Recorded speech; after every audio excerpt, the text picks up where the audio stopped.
Welcome to a new episode from English Plus Podcast. Today is Vocabulary Builder, and today we are going to learn 20 new words, but we're going to start with a very special text that is about giants of the desert. So without further ado, let's start with our text, Giants of the Desert, where we're going to learn 5 words, and then we're going to continue on to learn the 15 remaining words for this episode of Vocabulary Builder. Giants of the Desert. Visitors to the parched Sonoran Desert of southern Arizona and northern Mexico marvel at the many-armed giants that give the landscape its unique appearance. These are the giant saguaro cacti. In the dry, rugged desert, saguaro cactus can live for more than 200 years, grow to a height of 60 feet, and have as many as 50 arms. Amazingly, saguaro cacti persist despite the harsh, unforgiving desert climate. Those that have grown to old age have survived drought, freezes, flash floods, and brush fires, as well as the pack rats that eat their seedlings. Like all desert plants, saguaros hoard water. These leafless plants absorb the water through their long roots and store it for use during the desert's long dry spells. Naturally, the mighty saguaro is a vital part of desert life. In fact, this giant may be home to many animals, including woodpeckers, owls, doves, bats, and insects. In addition, after a saguaro reaches the age of 50 or so, hardy flowers appear at the top of the plant once a year. These flowers entice birds, bats, and bees who come for the nectar and for the tasty flowers with their black seeds. Although the regal saguaros are plentiful in the southwest, they are unfortunately in danger. These giant cacti have great value in landscape gardening, and poachers can earn thousands of dollars by uprooting them and selling them to nurseries. To protect these southwestern treasures from poachers, agents of the Arizona Department of Agriculture patrol the desert. Theirs is a hard but important job, for without the saguaro, many desert creatures would suffer food shortages and loss of nesting sites.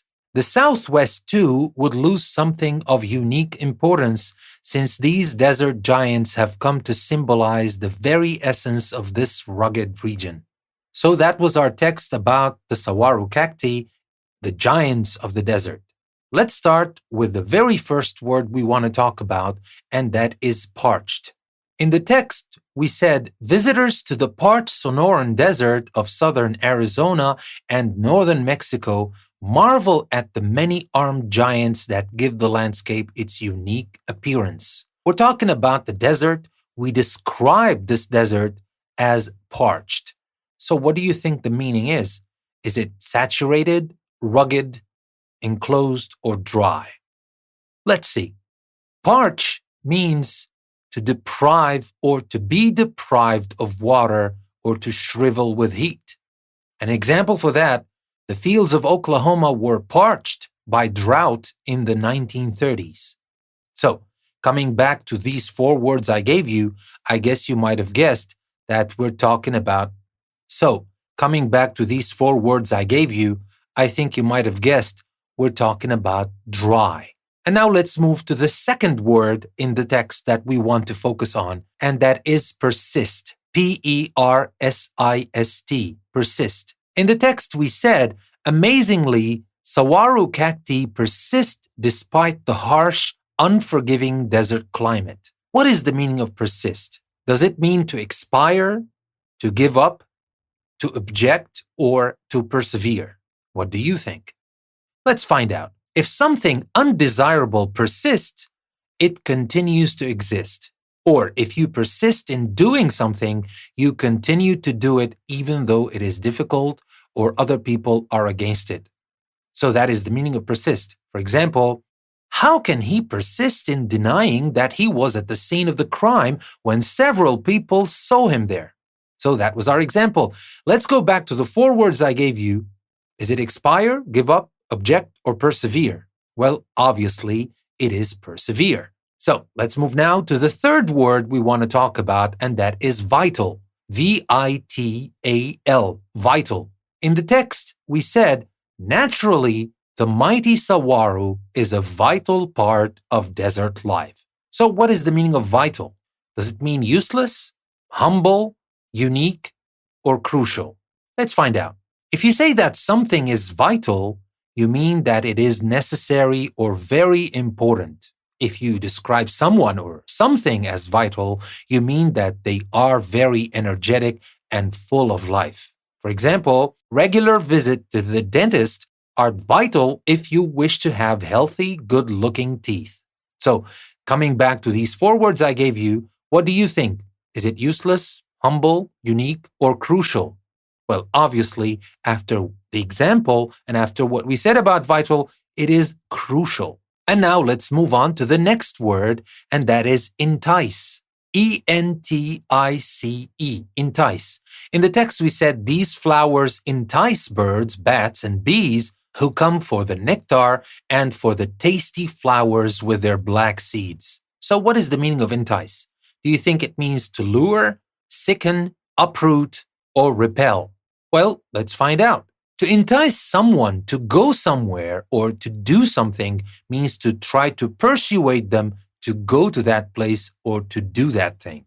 For example, to entice shoppers into the store, salespersons were giving away coupons for free gifts. So they were trying to persuade them to come into the store. They were trying to entice them, to entice the shoppers. So coming back to these words I gave you, obviously we're talking about lure.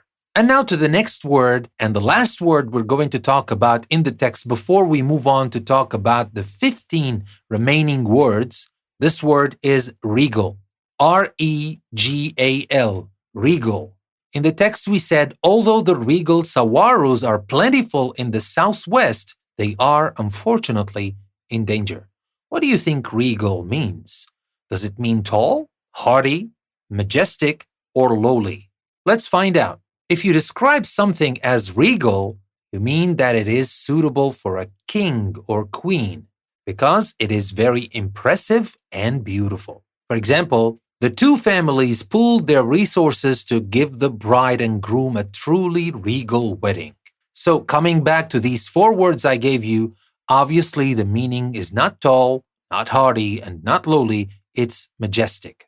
So these words are the 5 words I wanted to focus on in our text about the saguaros, the regal giants of the desert.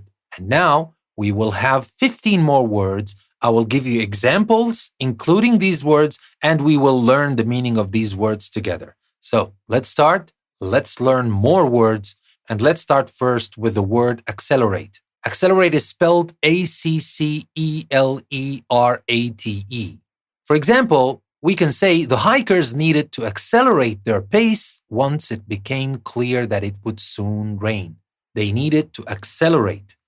If the process or rate of something accelerates, or if something accelerates it, it gets faster and faster. So the hikers needed to go faster. They needed to accelerate their pace. So that was accelerate. Let's move to the next word, bystander. B-Y-S-T-A-N-D-E-R, bystander. The bystander who witnessed the collision gave his statement to the police. What is the meaning of bystander? A bystander is a person who is present when something happens and who sees it but does not take part in it. So that was bystander. Let's move on to talk about canvas. C-A-N-V-A-S-S, canvas. For example, the students volunteered to canvass the neighborhood for our candidate. Well, what is the meaning of canvass here? If you canvass for a particular person or political party, you go around an area trying to persuade people to vote for that person or party. So that is the meaning of canvass. Now let's move on to talk about the next word, casual. C-A-S-U-A-L, casual. A casual remark made by the mayor was taken out of context and used against him by the press. So that was our example, a casual remark. What is the meaning of casual then? If you are casual, you are, or you pretend to be relaxed and not very concerned about what is happening or what you are doing. Or a casual event or situation happens by chance or without planning. So that was the casual remark, but it was taken out of context and it was used against him by the press. So that was our word casual. Let's move to the next word, downtrodden. DOWNTRODDEN.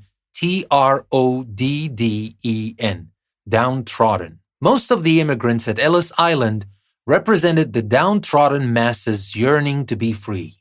What is the meaning of downtrodden then? People who are downtrodden are treated very badly by people with power and do not have the ability or the energy to do anything about it. So that is downtrodden.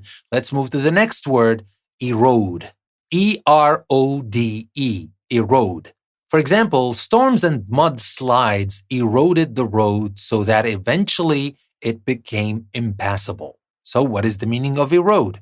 If rock or soil erodes or is eroded by the weather, sea, or wind, it cracks and breaks so that it is gradually destroyed. So that was erode. Now let's move to the next word, flounder. FLOUNDER, flounder. For example, after suffering much damage in the storm, the small craft was left to flounder about helplessly. So what is the meaning of flounder here? If something is floundering, it has many problems and may soon fail completely. Or if you say that someone is floundering, you are criticizing them for not making decisions or for not knowing what to say or do. So that is the meaning of flounder in this example here. Now let's move on to talk about the next word, graphic. GRAPHIC, graphic. For example, a witness gave the reporter a graphic account of the destruction caused by the tornado. So what is the meaning of graphic? If you say that a description or account of something unpleasant is graphic, you are emphasizing that it is clear and detailed. Or, of course, graphic means concerned with drawing or pictures, especially in publishing, industry, or computing. So that was about graphic. Now let's move on to talk about the next word, and that is gruesome. GRUESOME. For example, the gruesome crime rocked the ordinarily quiet neighborhood. What is the meaning of gruesome here? It's definitely not something pleasant to talk about. Something that is gruesome is extremely unpleasant and shocking. So the gruesome crime, we're talking about an extremely unpleasant and shocking crime, and it rocked the ordinarily quiet neighborhood. So that was gruesome. Now let's move on to talk about the next word, and that is melancholy. Melancholy, MELANCHOLY. Melancholy. For example, it must have been the gloom of the house and the steady rain that made me feel so melancholy.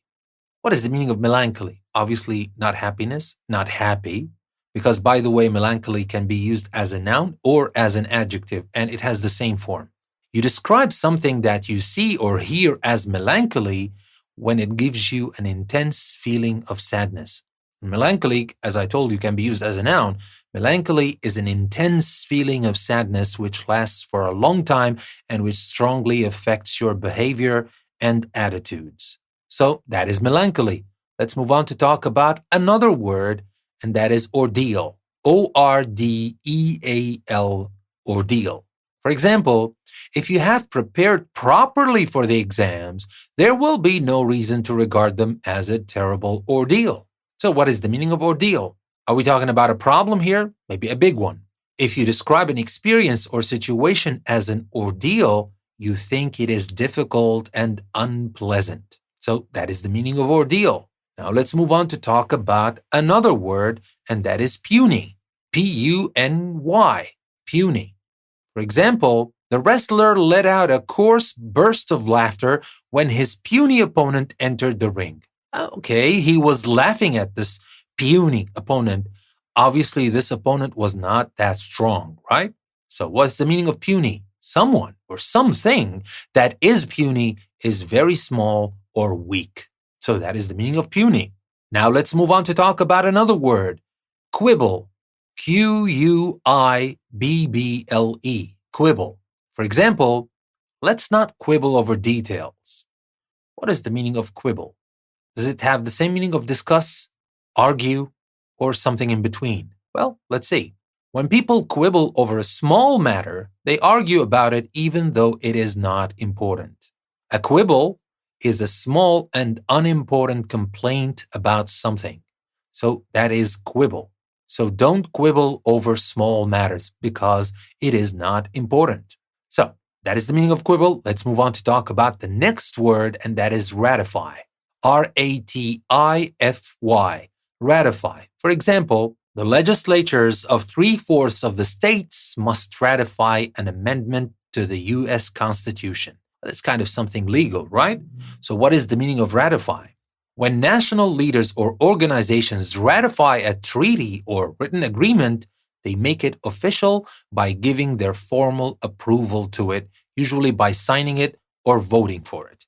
So that is the meaning of ratify, and it is a legal term.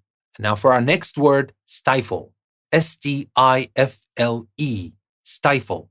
For example, unable to stifle her anger, the sculptor lashed out at her harshest critic. So what is the meaning of stifle here? She couldn't stop it, right? But what is the exact meaning of stifle? If someone stifles something you consider to be a good thing, they prevent it from continuing. Or if you stifle your natural feelings or behavior, you prevent yourself from having those feelings or behaving in that way. So that is the meaning of stifle. And that is the last word for today. We've learned 20 words, 5 of them from the text, and 15 we learned in those examples and definitions. Remember that you can find the transcript of this episode in the link I will provide in the description. And that's not everything. There is the Quizlet interactive activities. You can also find them in the same link. And there is the PDF worksheet, which is part of our premium option.